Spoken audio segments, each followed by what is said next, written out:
one of the contenders. Ray Robinson. Now we are all take a deep breath. I mean, obviously, even I am still too young to have seen him in the flesh.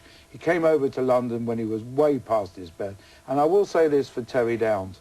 Terry Downs has got a decision over Sugar Ray Robinson. I think it was at Haringey, Reggie, when Ray was well into his 40s. And people I know have said to Terry, you beat Sugar Ray Robinson, didn't you? And he said, oh, no, I didn't.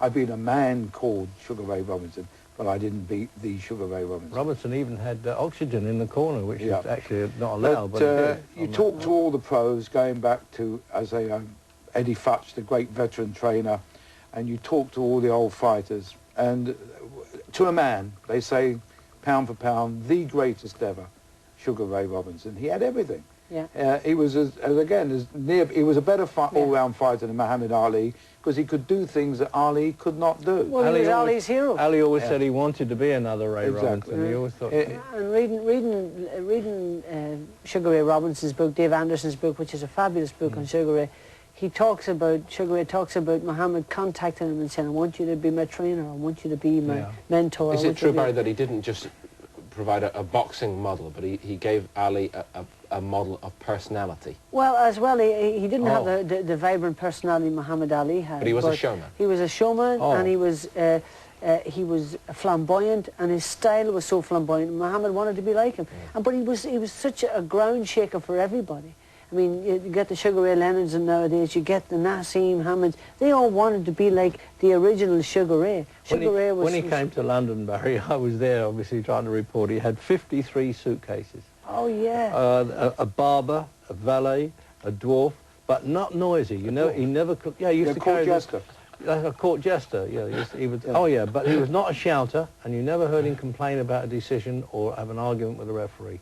Everything he did was correct. But he was this sort of fuchsia car that he used to drive around. Pink Cadillac. Pink Cadillac. It was the first one to ever have a pink Cadillac. Fuchsia, old boy. I mean, I've got it right. Pink is common, you know. As a young sports writer, I was dispatched to Southampton when he was way past his best. Is when he was on one of his trips to Britain, I think, to fight Mick Leahy or somebody. He actually lost 3 out of 4 in Britain. Yeah, and we're nominated him as the greatest fighter. I was sent down to Southampton to meet him off the SS France because he would never fly. No, that's right. And he wouldn't go higher than the first floor in a lift either. Right. Anyway, I went down there, and of course the older hands there said how sad. There was Sugar Ray Robinson at that stage in a cabin, whereas in his heyday he used to have a stateroom. Yeah, exactly. Yeah, great fighter. What was later life Never like? knocked out in 25 years. Very sad. I remember the last time I saw him, and he was a charming man. Oh, terrific. I mean, I spoke to him. I had the good fortune to have several conversations with him. The last time I saw him was if I'm right, the Hagler-Hearns fight in Las Vegas. He changed in about 6 months, Colin, didn't he? Yeah. 1 minute he was perfect, and about 6 months later he had Alzheimer's. He has Alzheimer's. He was actually teaching youth boxing by the Los Angeles district, whatever they call them.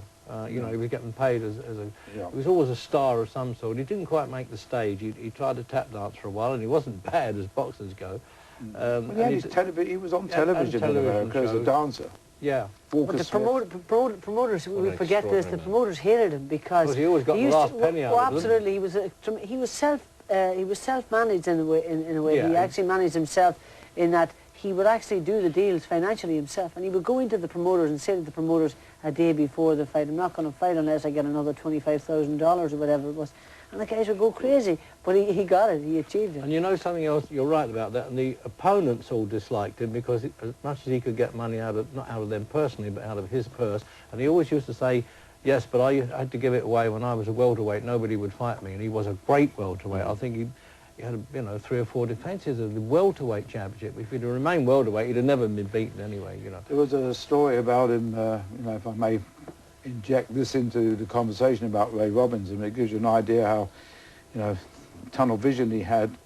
I think it was a man called Doyle died after fighting Ray Robinson, and he had to give evidence at the coroner's court. And the coroner said to him, did you intend to hurt Doyle, Mr. Robinson? And Robinson looked at him and said, sir, I am in the hurt business. He knew what he was, certainly. And Yeah. Finally, on that one, sorry, Paul, Yes, go on. on punching power, I remember once saying to him, yeah, but you were a good puncher. He said, no, I wasn't. I looked at him like I thought he was kidding me. It was quite a serious conversation. And he said, I'll show you what I mean. So I said, why? And he got his finger like this, and he went, just poked me. He said, did that hurt? I said, no, not really. So I said, now look over there. So I went like that, and then he hit me in another, not hit me, but just jabbed me in another place. I went, said, see, it's the punches you don't see coming that hurt. And he put it right, didn't he? You know, I hadn't realised that before. But you know, I mean, again, you know, we've talked about him as, you know, Ray Robinson, the flamboyant man, but Reggie, you saw him fight, and you saw some of his good fights, the Basilio fights. I've only seen him on film. I've only seen him on celluloid too, but and, you know, he seemed to have everything. When he was an amateur, he beat Willie Pep, who was supposed to be the best boxer of his time. As an amateur, he beat Willie Pep, and, you know. You know how he got his name? Walker Smith. Oh, yeah, it's a false... no, Walker Smith was his name. Real name. His real Smithy name. was his nickname. But how he got the name, sure, was, again, a sports writer in America. Saw him fight as an amateur when he was Walker Smith. And he won this 3-round fight, and the sports writer said, that boy is as sweet as sugar. I also loved the tribute that Ray Leonard is reported to have paid Robinson when Robinson died. A reporter said to Ray Leonard, he was something different, wasn't he? And Leonard is reputed to have said, yes, I'm not Sugar Ray, he was the only Sugar Ray, which I thought was fantastic.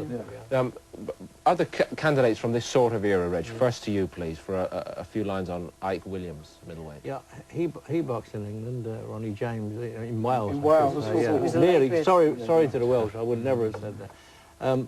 Great puncher, I mean murderous puncher.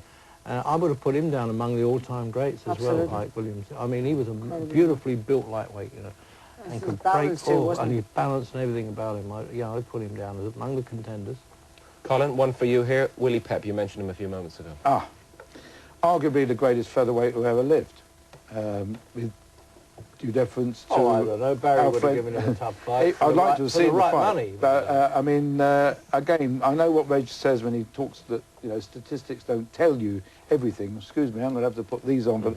But I did make a note before I came here that Willie Pep won 229 fights and lost just 11. Now, obviously, among those 229, they weren't all great fighters, but he fought everybody there was to fight in his division. Sandy Sadler, who arguably is also one of the greatest featherweights who ever lived. The roughest and hardest. Yeah, and their fight, I don't know which one it was considered to be the dirtiest fight ever seen in the United States. Tripping each other up, gouging. Gouging and all. How would you have liked to have fought him, Barry?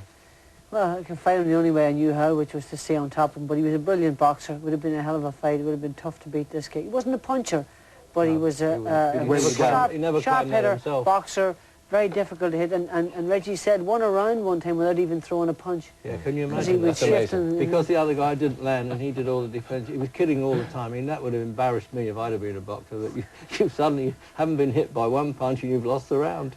We've been spoiled really in sort of the 70s and the 80s by the rivalries in the middleweights division, but perhaps because we've had so many greats in the middleweight area, which we'll talk about in the third part of the show today, is it fair to say that the middleweight who started it all off gets forgotten? Carlos Monzon. Oh, Monzon. 7 years he was the middleweight champion. Absolutely. Incredible fighter, absolutely incredible.